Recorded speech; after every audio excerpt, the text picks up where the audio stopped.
Good morning, ladies and gentlemen. It is a beautiful Tuesday morning here in Austin, Texas. This is day 1022 of the 3 Plus Minutes of Planks Challenge.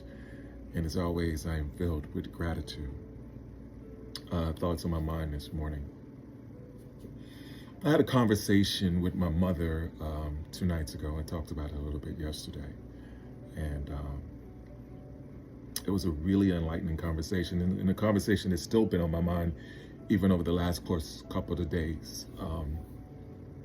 I was talking to her in a very vulnerable moment, telling her about some of my deepest, darkest fears. That truth of the matter, for a long time in my own life, I'd been hiding from, and I've never even spoken it out. It's always been sort of in my subconscious, but I never spoke about it. And as I've gotten more comfortable with my skin, I have been speaking more of it, and especially with people who are really near and dear to me and close to me. And what I realized, and as I told her, one of my deepest fears came to fruition. And what was so interesting to me was I was trying to do everything for it not to come. And this control that I was putting on it to push it away was actually bringing it to me. I think that was the biggest reason why I was able to surrender to God, to understand that all this control that I was having wasn't working in my favor. Another thing that I was realizing, and this circles around to a Bible passage that her and I were talking about, 2 Corinthians 12:9. And it's the idea that, what am I thinking of? It's the idea that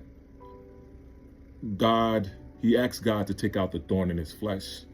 And no one really knew what he meant by thorn in his flesh. And from the conversation I had with my mom, what I realized is, I think there was a particular purpose of not knowing what the thorn in the flesh is, because it gives us all the idea to be able to look at our own lives and understand what our thorns are, the things that are making us weak, that we would love God to heal, but he doesn't. And you ask yourself, why is that the case? And for me, I think the realization came that because those thorns, those weaknesses, are what God uses to make us the best version of ourselves, to make us to let us know that what we do and where we come from is through the Lord. Yes, we have free will and choices, but he uses our weaknesses for his greater good. And when I look at that, to me, it was like mind-blowing. And it just changed my perspective on how I look at life, how I look at my moments, how I look at my weaknesses, and most importantly, how I look at my God. Anyway, that's just my thoughts for the day. As always, be blessed today and every day. Thank you for listening. Peace.